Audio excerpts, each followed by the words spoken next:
The excavation team from the Zalarian Archaeological Institute had been digging for 3 standard cycles when they found the first anomaly.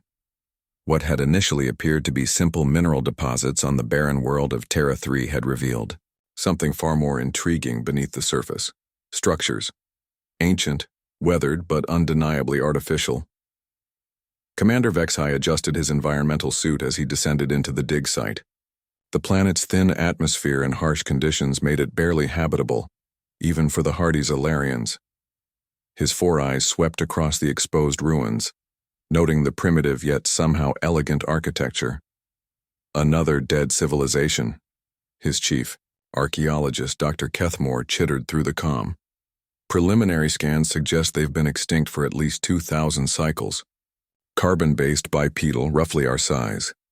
The ruins stretched for kilometers underground, a vast city frozen in time. The team had uncovered residential areas, what appeared to be commercial districts, and even some kind of transportation network. Everything was remarkably preserved, as if the inhabitants had simply vanished overnight. "Commander," called out one of the junior researchers from deeper in the excavation. "You need to see this." Vexhai made his way through the narrow passages they'd cleared, his translator automatically parsing the crude pictographs etched into the walls. The deeper they went, the more sophisticated the architecture became. The primitive stone gave way to some kind of composite material they couldn't identify. "What are you showing me, researcher Kolthek?" The young Zalarian pointed his scanner at a massive barrier blocking their path. Unlike the weathered surfaces they'd encountered so far, this wall gleamed as if it had been polished yesterday. Strange symbols pulsed with a faint blue light across its surface. "It appeared 3 hours ago, sir. One moment we were excavating normal ruins. The next, this was here." Dr. Kethmore scuttled over on his 6 legs, his excitement palpable. "The energy readings are unlike anything in our databases. It's generating its own power source, has been for millennia apparently."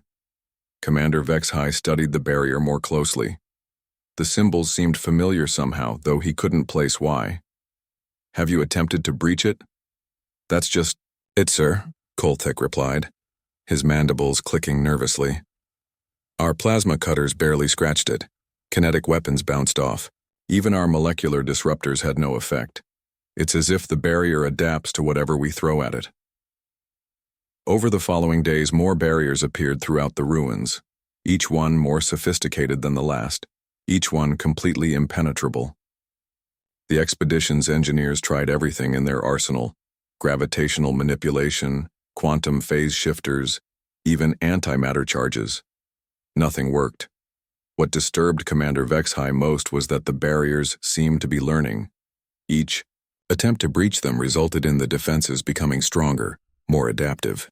It was as if the entire complex was awakening.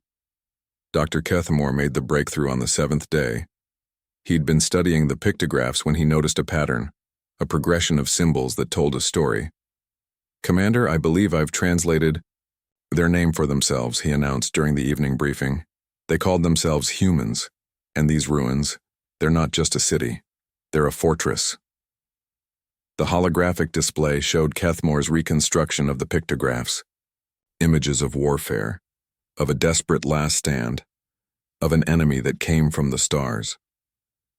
According to these records, the humans knew they were facing extinction, but rather than surrender, they built this, a stronghold designed to protect something precious. And sir, Kethmore's voice trembled, the enemy they were fighting. The descriptions matched the Devourer swarms. A chill ran through the assembled team. The Devourers had been the scourge of the galaxy 3 millennia ago, a parasitic species that consumed entire worlds before mysteriously vanishing. The Galactic Council had assumed they'd simply exhausted their food supply and died out. "You're suggesting these humans fought the Devourers?" Vexhai asked. "More than fought them, sir. I believe they may have been the ones who stopped them." As if triggered by their conversation, new barriers began appearing throughout the complex. But these were different. Instead of blocking passages, they seemed to be guiding the expedition team toward the center of the stronghold.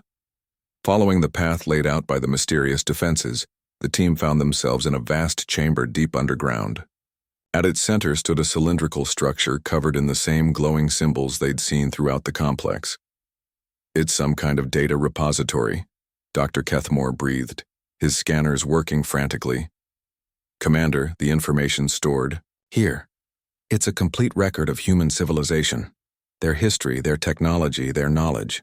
But as they approached the cylinder, defensive systems they hadn't even detected suddenly activated. Energy shields sprang up around them, not to keep them out, but to protect them.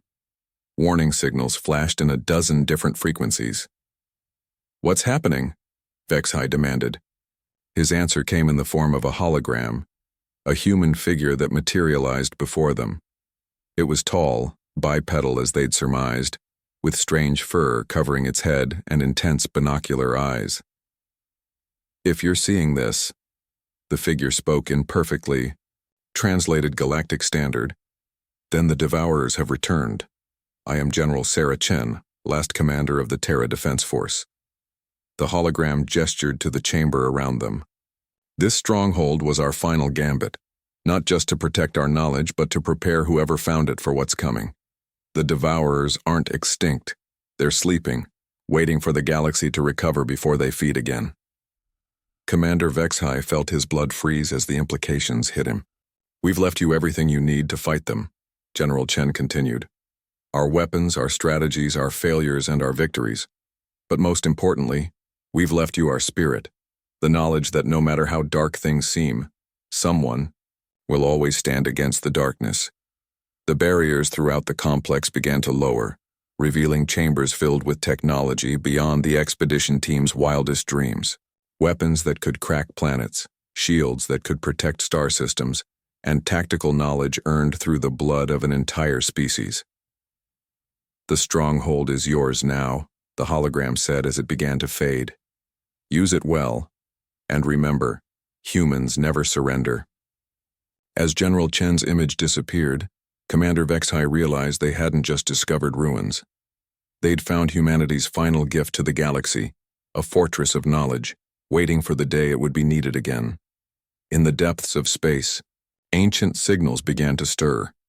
The Devourers were indeed awakening just as the humans had predicted. But this time, they wouldn't face an unprepared galaxy. This time, they would face the legacy of humanity's defiance.